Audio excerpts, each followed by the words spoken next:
Number 8, receive compliments. I know sometimes it's hard to receive compliments from people. I know for me right now, I'm getting a whole lot of compliments, and it's not from my inner circle. Your inner circle, when you start to lose weight, will notice it before people who are not in your circle do. You know, they're around you, your associates, however you want to name them and claim them. But, you know, now I have people who I don't really talk to or I'm not really close with, from church, from work, people that haven't seen me in a while, you know, people who, you know, they know me, but they don't know me, are coming up to me and saying, wow, you are shrinking. Whoa, you are just, keep it up. You look great. You know, you're getting so small. Things that I don't normally hear people say to me. So it's weird at first, you know, because, you know you're losing weight, you know you're working hard, but to hear other people acknowledge it and say it to you is different for me.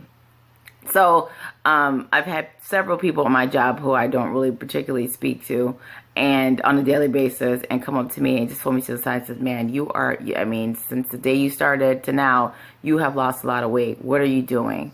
And that's when that conversation comes up. And I just like to motivate people. So I'll just get into that, what I'm doing and stuff like that. And, you know, it's just different for me to hear because as we can be our worst critic, I still see so many things that need to change, which is why these 10 non-scale victories will be very helpful because we are our worst critic. I'm pretty sure you're probably very hard on yourself, as I am. So when I hear these things, I'm thinking like, man, I still have like 80 to 100 pounds to lose in my mind, and I still see all of these bad things. And then you have someone come up to you and say, hey, man, you're so small. And you're thinking like, what? I'm still big. But, you know, really listen to the compliments. Don't get to the point where you feel, okay, I don't need to do anything else. I'm good because people are giving me these compliments. Don't get caught up in that, but give yourself that time to accept those compliments and feel good about those compliments and know that what you're doing is working and it helps you to keep going. Focus on the compliments. I'm starting to really accept them and say, hey, think this is working, keep it up, you know, you're almost there, like halfway through the marathon type feeling. So, you know, definitely give yourself that time to soak in those compliments that, you know, and just, it's kind of like an acknowledgement of what you already know. So it's kind of good to have people on the outside see your hard work and see that, you know, this is working for you, and just take that in and know that, yes, this is it.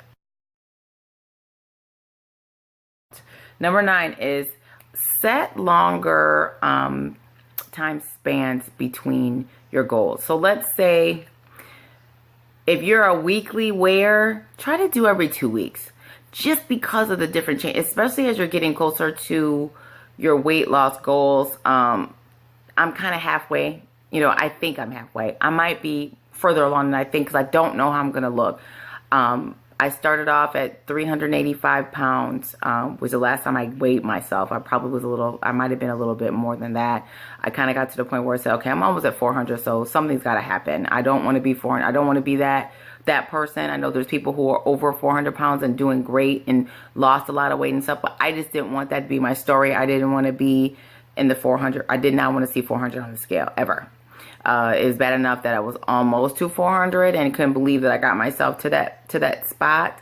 But I just kind of said that was enough. That was my what do they say? My bottom was almost 400 pounds. I was like, okay, not doing that. So I didn't weigh myself at my heaviest, but I know it was somewhere between 385 to possibly 390 maybe. So before I started keto, it was probably about 8 months before I really got into keto. So through that 8 months, I got myself down to 330 pounds.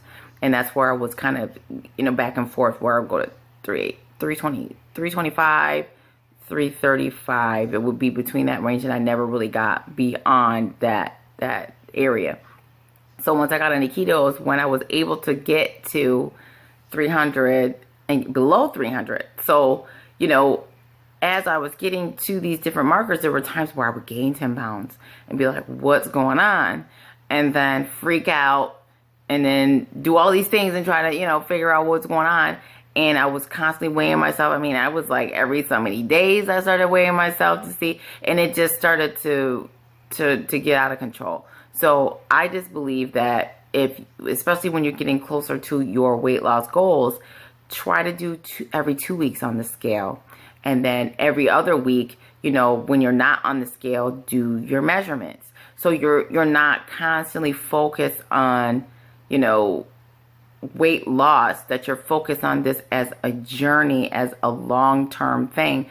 We're so used to getting instant results. Everything's instant because of cell phones and our technology, and everything's instant. But your body is only going to do what your body's going to do. Your body might, it may be like used to you losing this weight and like, okay, well, we're going to hold on to this fat because she's always doing this fluctuation up and down. And your body has to know, oh, she's actually serious. She wants to get rid of this weight and use it as energy. Oh, okay. So then it will release it. I had a gap of time where I was just doing this. And then I think my body was finally like, okay, she's actually serious and we have to use this as energy because she's done this so long, so we have to let it go. And that's when I got below 300. I really believe that's when my body was like, okay, she's serious and she's not doing this whole up and down thing. And she's consistent. So being that she's been consistent, we're going to use this as energy. So now my body is like, okay, we don't have any problem getting rid of this. And I think I'll probably get to another point where my body will be like, okay, we're not sure. We need to, we've lost a lot of weight, so we got to kind of compensate. So you don't know what your body's doing and why it's doing it. So you need to give yourself some time to recover, yourself some time for your body to kind of, understand what you're doing.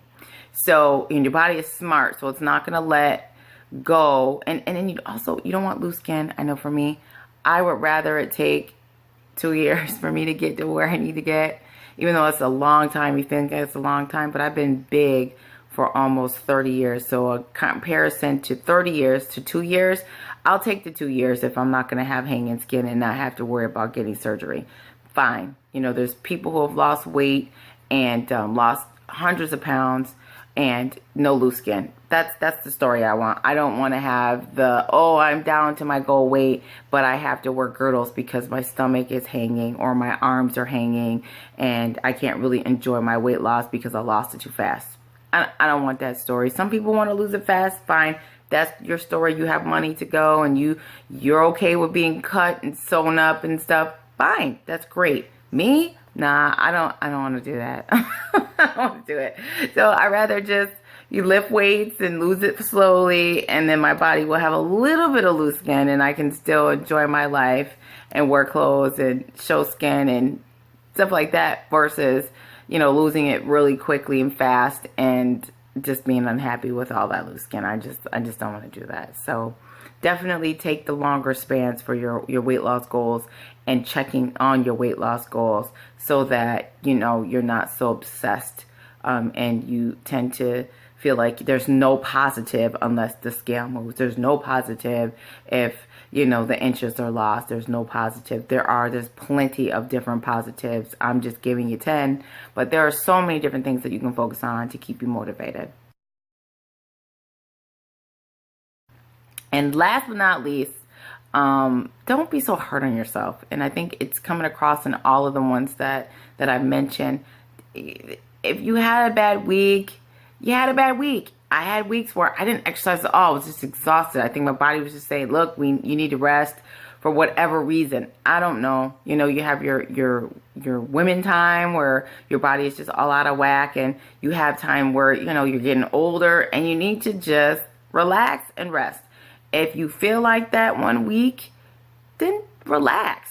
I did. I had a week where I didn't do nothing. And I have this class that I go to on Saturdays, and it's so funny because I tend to be more consistent with the Saturday class. It's like a boot campish type workout motivation class, and I tend to be more apt to be at the class than during the week. And I'm like, I gotta change that. I gotta be just as motivated during the week than I am on this Saturday. But the Saturday classes really helped me to be dedicated through the week, to even want to exercise throughout the week, because I've done so many different things, and I never in a million years would think that I'd be able to do that. And the the guys that teach the class, they just, they push you. They don't push you to the point where, you're like, oh my God, I can't believe they made me do that. But they push you to the point where you're like, oh my God, I didn't think I could ever do that.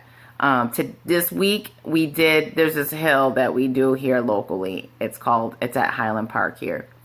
And we went up this hill, and this hill is like, we go up this hill, we run up the hill. People run up the hill. I don't. I walk up the hill, but it's still good for me because I could barely walk up the stairs when I started. So now I'm doing this hill. So you're doing it a couple times. So we're going up this hill, and they're like, we're going to run up the hill. We have this Indian run where you have all the people that are in your class, and then, the person in the back runs to the front of everybody, and you stay in squats. So we're going up this hill. First they told us what we're going to do. And in my mind, I'm like, I can't do that. I mean, even ready to cry on the inside. Like, I'm like, I know I can't do this. And I'm the slowest one in the class. And then, all the bad tapes start rolling. People are going to be like, oh my God, and they're not like that. But that's just how I feel, like, because of my own personal insecurities.